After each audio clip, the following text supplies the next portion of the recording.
Jimat punya cerita dengan judul Penampakan di Alun-Alun Bojonegoro.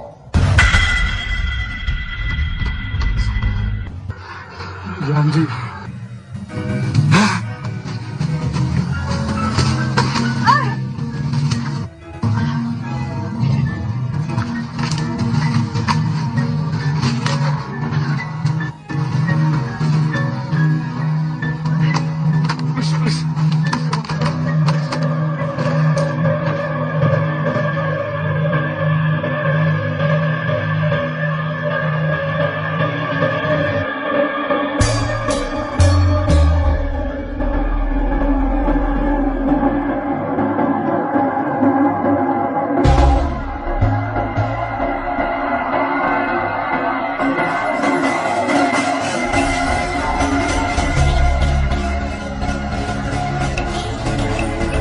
Cerita ini dikirimkan oleh Iqbal Rais dari Kecamatan Ringin Rejo, Kabupaten Kediri.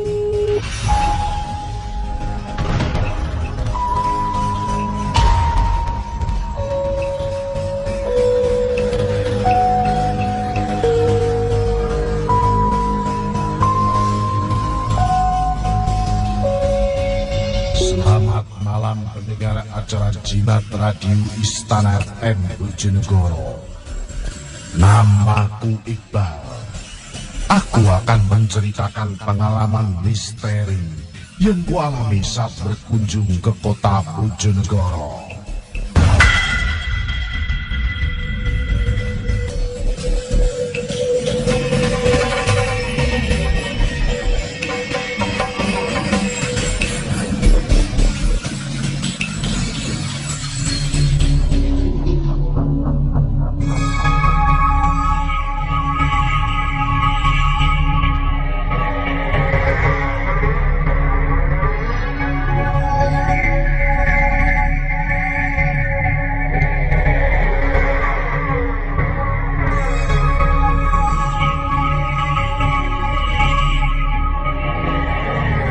Kejadian ini kualami tahun 2016 silam.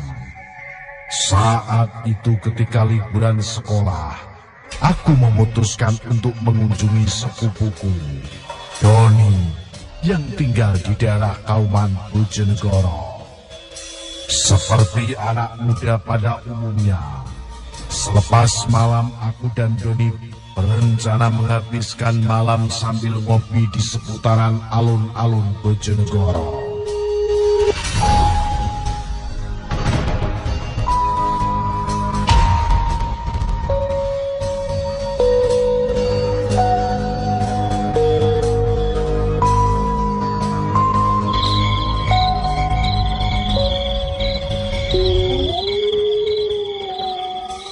Tepat pukul 9 malam, aku dan Doni berboncengan menuju alun-alun Bojonegoro.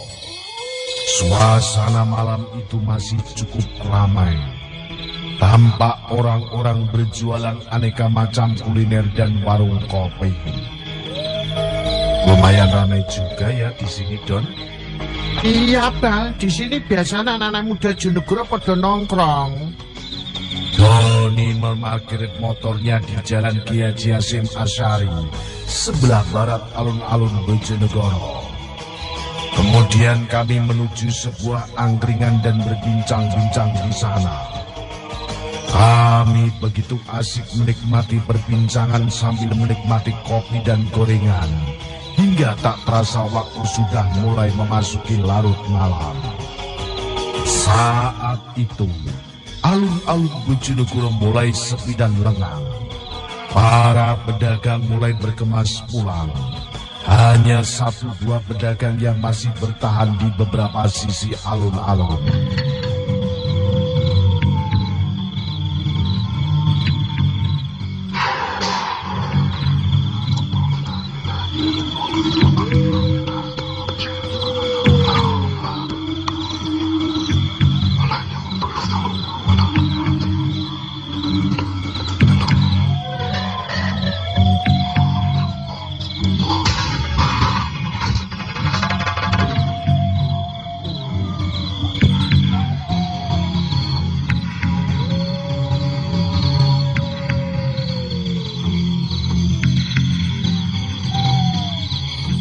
Sudah jam setengah 12, Bal. Kita pulang sekarang yuk. Aku mengangguk dan kami segera membayar kepada pemilik angkringan. Kami berjalan menuju parkiran motor. Saat melintasi sisi utara alun-alun, pandanganku tertuju pada ayunan yang berada di tengah taman.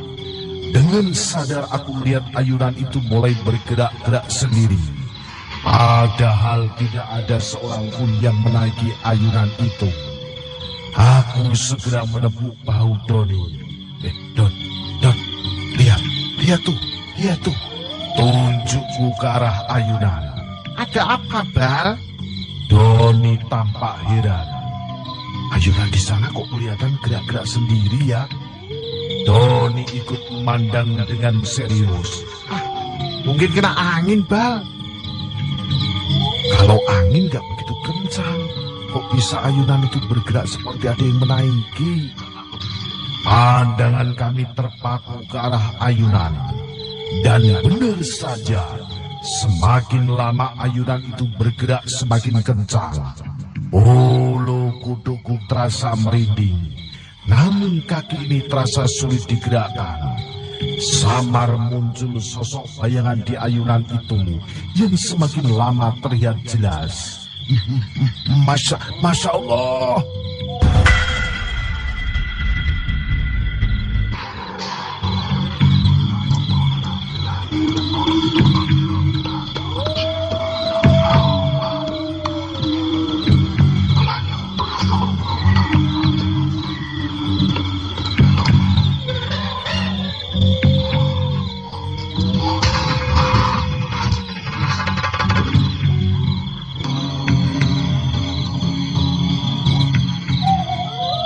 Kami melihat wujud sosok wanita berambut panjang bergaun putih lusuh tampak menaiki ayunan itu. Celaka, wanita itu menatap ke arah kami dengan wajah pucat. Matanya tampak putih dan tidak memiliki bola mata. Kemudian wanita itu tertawa terkekeh dengan suara menyeramkan. Kuntilanak, ayo lari, Bal. Seketika Doni berteriak kencang dan mengajakku berlari. Kami berdua sangat ketakutan. Jantungku berdebar kencang. Akhirnya kami sampai di parkiran motor dan bertemu dengan juru parkir yang akrab disapa Mbah Min. Piye lah? Awakmu kok padha mlayu kaya ngono? Iya, Lek. Aku karo dulurku mari digudak wedinane kono. Jawab Doni sambil menunjuk arah ayunan. Mendengar penjelasan Doni, juru parkir tersebut tertawa terbahak-bahak. Awak amroh wujudan ngono wis keplayu. Aku semakin bingung melihat tingkah juru parkir itu. Memangnya Bapak sering melihat penampakan di sini ya? Mbah Min menghentikan tawanya dan menatapku. Kalau penampakan ya sudah sering, Mas. Wujudnya seperti apa, Mbah? Ya banyak, Mas. Mulai sosok perempuan, anak kecil, sampai laki-laki tinggi besar. Memangnya sampai habis dilihatin apa? Tadi kami melihat sosok perempuan bergaun putih lusuh yang sedang naik ayunan, Pak. Kayak kuntilanak gitu. Mbah Min mulai menuturkan bahwa beliau seringkali melihat kegaiban di alun-alun itu. Tidak hanya di ayunan, Mas. Terkadang ada sosok wanita yang sering berjalan-jalan mengitari taman di alun-alun ini. Terkadang wanita itu juga membeli dagangan para pedagang yang berjalan hingga larut malam. Penjelasan Mbah Min ini diperkuat oleh pengakuan dari Rokit, si penjual pentol cilok yang kebetulan lewat. Dulu saya pernah didatangi sosok wanita cantik yang membeli pentol pas tengah malam, Mas. Dan setelah itu dagangan saya ludes terjual, Mas. Konon sosok hantu wanita itu berasal dari perempuan yang mati bunuh diri di tengah alun-alun sekitar tahun 90-an. Apa alasan wanita itu bunuh diri masih misterius hingga saat ini. Walaupun demikian, penampakannya terkadang membawa berkah bagi sebagian orang. Mendengar penjelasan itu, aku akhirnya paham. Kami sadar bahwa kami telah asik dengan obrolan hingga tengah malam, sehingga sosok itu seperti mengingatkan agar kami segera pulang ke rumah. Itulah cerita singkat saya saat liburan ke Bojonegoro bersama tim Jimat. Salam misteri, salam Jimatres. Au.